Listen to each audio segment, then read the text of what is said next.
Hey everybody, my name is McLeod Chapman, and I want to be your next president. When you're on the road, as much as I have been these last few months, I mean, you get to meet a whole lot of different people.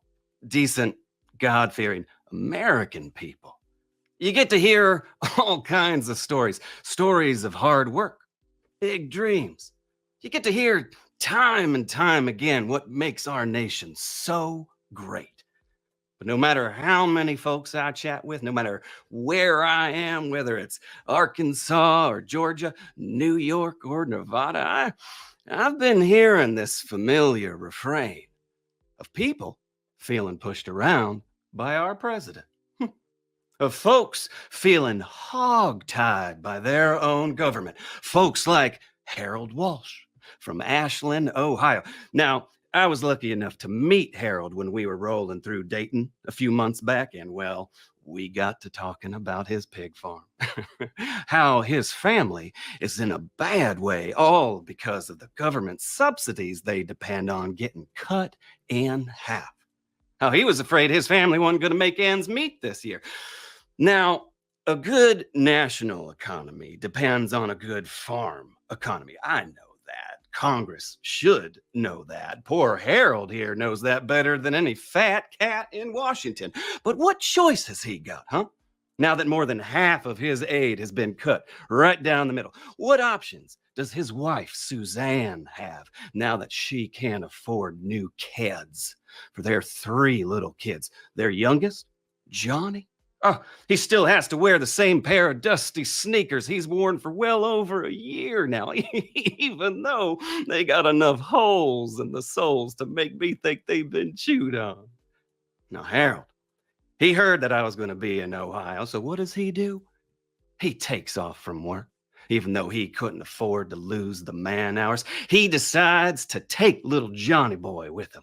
The two hop in their truck and they drive nearly 3 hours all the way to Dayton just to hear me talk, to share their hardships with me, to let me know what their government was giving their family and what I was going to do differently about it if I was elected.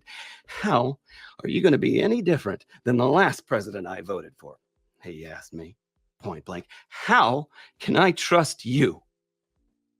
Well, you want to know what I told Harold? I took hold of that man by the shoulders and I looked him right in the eye and I said, Harold, just give me Johnny.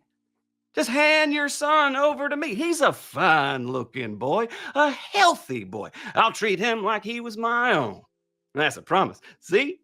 That is already one mouth less to feed. You are already on your way to getting back on your feet. Now, Harold, he looked at me funny at first. I mean, he was a proud man. I could see that plain as day. A hard-working man, too prideful to accept a handout he didn't earn, fair and square. But Harold, well, that man handed over his youngest son just as Abraham was ready to lay down Isaac. And I'll tell you one more thing right here and now. Little Johnny's never been happier, huh? We have been feeding him this combination of corn and other grains for the last couple months. That boy's fattening up quite nicely. He is 20 pounds heavier in the haunches than when we first got him. We're going to give him another month to gain a few more pounds, get those loins nice and plump. Then he'll be ready. Harold Walsh, he believes in America, what it once was, what it can be again. And to make our nation great, everybody's got to make sacrifices, ancient sacrifices. That day in Dayton after our rally, well, Harold drove all the way back home to his farm. 1 child less, yes, but with a guarantee directly from me. Your family shall never go hungry again, Harold. You have made the ultimate donation to our campaign, and the old ones will look kindly upon your sacrifice. It's a new dawn, people. What folks watching at home have got to ask themselves is, how much am I willing to give to make our nation great once again? Well, I give little Johnny boy up until the national convention before we string him up Open up his belly, let him bleed out a little bit. I'll read his entrails like they were tea leaves. See my destiny spread out before me. His intestines will foretell my future. That boy is going to lead me all the way to the White House. Thanks, guys. Don't forget to vote. November. Kamala, thank you, guys. Have a good night. Scare up the vote.